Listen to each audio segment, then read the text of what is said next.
Theater is one of the major aspects of cultural life in Paris that foreign visitors rarely experience.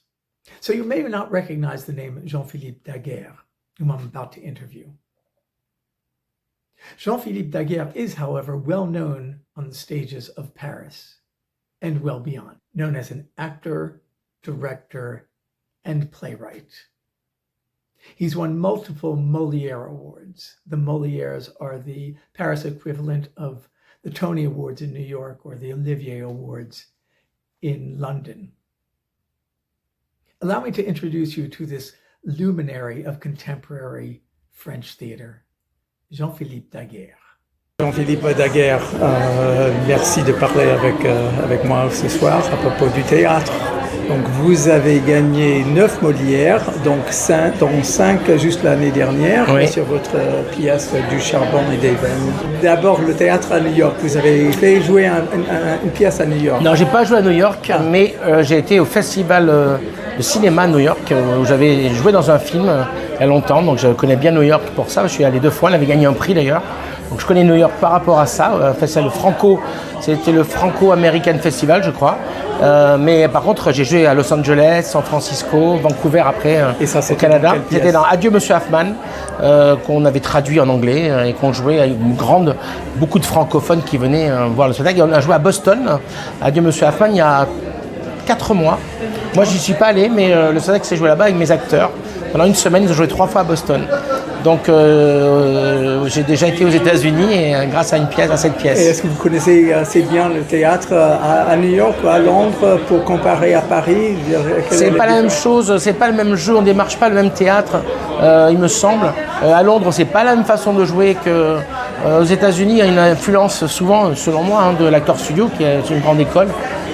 Mais après il y a d'autres façons de faire du théâtre. Et à Londres c'est une culture différente. Je le sais parce que en tout cas j'ai beaucoup été à Londres voir des spectacles et j'ai eu un spectacle Adieu Monsieur Hoffman a été traduit et joué là-bas par des gens de la Royal Shakespeare Company, notamment certains comédiens, des grands comédiens aussi de la comédie musicale. Et c'est un type de jeu qui n'est pas le même que le nôtre. Et c'est pour ça que c'est formidable, c'est de pouvoir visiter avec la culture d'un pays, la culture d'acteurs, elle n'est pas la même dans la démarche du jeu. Et j'ai trouvé ça hyper passionnant de voir comment ils jouaient ma propre pièce en Angleterre et comment nous on la joue en France. Et ça, je trouve ça génial. Et il y avait une émotion différente? C'est très différent. Il y a quelque chose qui se joue chez les acteurs anglais, quelque chose qui se joue physiquement, un peu dans chaque chose, techniquement, assez parfait, du bout des orteils jusqu'au bout des doigts. Dans la façon de prononcer les choses, il y a quelque chose l'acteur français, bon, il y a plusieurs écoles en France aussi, mais naturellement, il y a quelque chose qui est différent. En France, on essaye aussi de jouer plusieurs choses en même temps.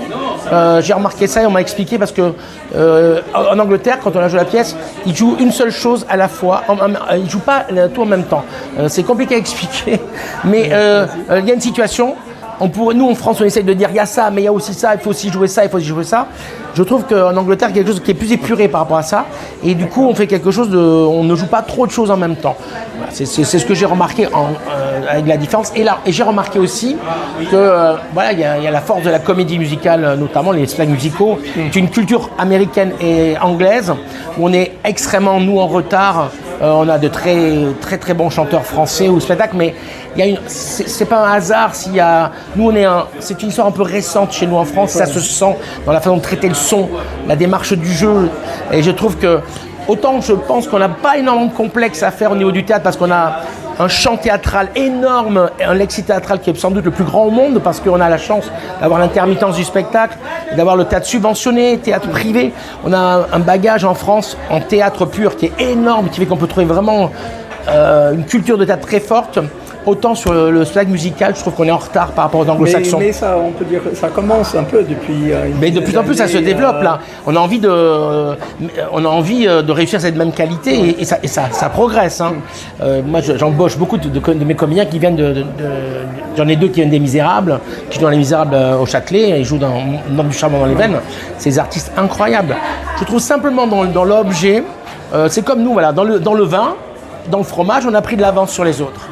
En comédie musicale, notamment les spectacles musicaux, je trouve qu'on est loin encore de cette industrie, de cette maîtrise de l'industrie du monde du musical.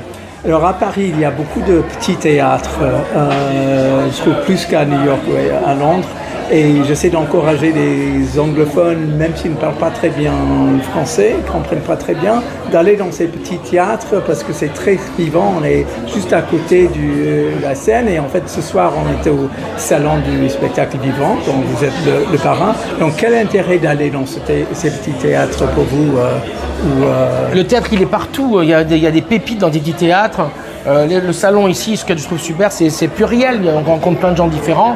On voit ce que c'est vraiment des gens plus connus, des gens pas connus, des petits théâtres, des gens dans les plus grands théâtres. Je pense que c'est un échange permanent entre artistes. Il faut que on est dans une société où l'art est mis à mal. On nous a appelés les non-essentiels. Donc on a besoin de se serrer les coudes, de créer des événements, des rencontres, de courtoisie, d'échanges. Parce que sinon on va se faire avaler par quelque chose de plus lourd. Le comédien, l'artiste du spectacle vivant, il est toujours à devoir se battre pour exister et faire en sorte que les gens restent pas chez eux devant la télévision. La télé, elle a pris beaucoup de pouvoir avec le Covid. On s'est habitué avec les séries, à regarder des séries. Il y a puis le télétravail. Il faut vraiment, je trouve que toutes les démarches culturelles, comme celle-là, comme les culturelles, elles sont extrêmement importantes. Il y a un effort de rencontre à faire, à développer.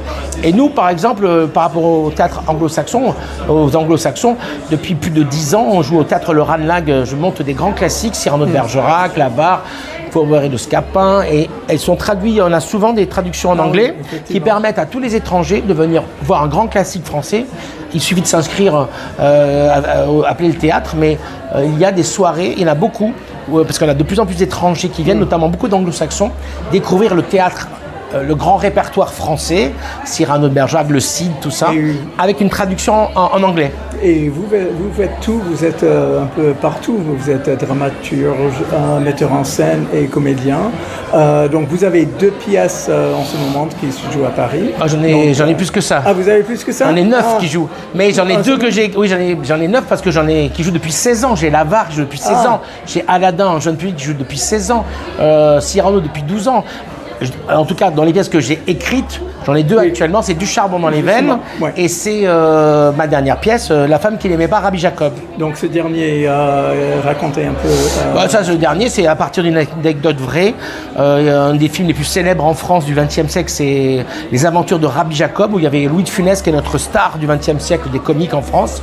Et c'est le film qui a fait le plus d'entrées en France, après La Grande Vadrouille, qui est l'autre film avec Louis de Funès de tout le XXe siècle en France au cinéma, c'est ce film-là. Et ce film, le jour de sa sortie, il y a une femme qui a détourné un avion pour faire que le film ne sorte pas.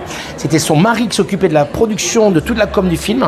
Et comme elle ne trouvait pas normal de sortir un film qui caricature, selon elle, les Arabes et les Juifs à travers le propos du film, de faire une comédie par rapport à ça, elle a été jusqu'à détourner un avion pour que le film ne sorte pas sur les écrans. Et c'est pas un peu dangereux de sortir un film sur ce sujet en ce moment? Oui, mais c'est pas sur ce sujet. Ça se passe dans ce contexte-là. Mais écoutez, les gens qui viennent, le message c'est vraiment sur un message d'humaniste et de paix. Je ne prends aucun parti politique dedans. Elle n'en a pas non plus. Elle est sur elle ne dit pas je suis pour les Palestiniens, pour les Juifs. Elle dit il faut la paix dans le monde pour nos enfants. Donc si on commence à mettre de l'huile sur le feu, elle avait fait une énorme erreur, c'est de penser que Rabbi Jacob est un film qui allait amener de l'huile sur le feu par rapport au racisme, à l'antisémitisme, à tout ça. Et du coup, elle avait cette idée en elle qui est terrible, parce que il s'est passé quand même une tragédie avec ce détournement d'avion. Mais du coup, cette anecdote est un peu incroyable, surtout que c'est la femme d'une des personnes les plus connues en France, qui a quand même créé les Césars, les Molières, Donc du coup, que cette femme de 35 ans met une carabine dans son sac, qu'elle plie une carabine, qu'elle met son petit chien dessus, elle passe la douane, elle détourne un avion, l'événement est assez incroyable. Et à partir de là, je me suis intéressé à cette femme et je me suis rendu compte en ayant des témoignages que c'était une femme assez extraordinaire dans sa façon de s'impliquer dans tous les sujets, qui n'avait pas la langue dans sa poche, elle se confrontait aux hommes politiques les plus puissants et elle disait toujours ce qu'elle pensait et voilà, donc et puis j'ai pu faire jouer Louis de Funès, qui est notre idole. J'ai un comédien qui joue son rôle dans la pièce. J'avais envie de tenter l'impossible, de demander à un comédien de venir jouer le rôle de De Funès au théâtre. Vous n'aviez pas envie de le faire vous-même? Ah non, parce que je ne ressemble pas du tout à De Funès. Là, je préfère écrire et mettre en scène, et puis c'est casse-gueule. Mais le comédien s'appelle Julien Cigana, il est assez prodigieux. Pendant 2 ans, il a vu tous les films de Funès, et il y a un truc en lui, comme ça, sans faire de limitation, il l'a gardé à l'intérieur de lui, il a pris du De Funès en lui, et la façon dont il a de le distiller, de le jouer, comme s'il était dans sa propre vie, c'est assez fascinant. Et pendant ce temps, vous êtes sur scène. Dans le Charbon dans les veines, je joue. Ouais. Très bien. Et ça joue où? Ça joue au théâtre du Palais Royal. Et Rabbi Jacob? Et ça se joue au théâtre Montparnasse. Très bien, on ira le voir. Avec plaisir. Merci. Jean-Philippe. À bientôt. Merci.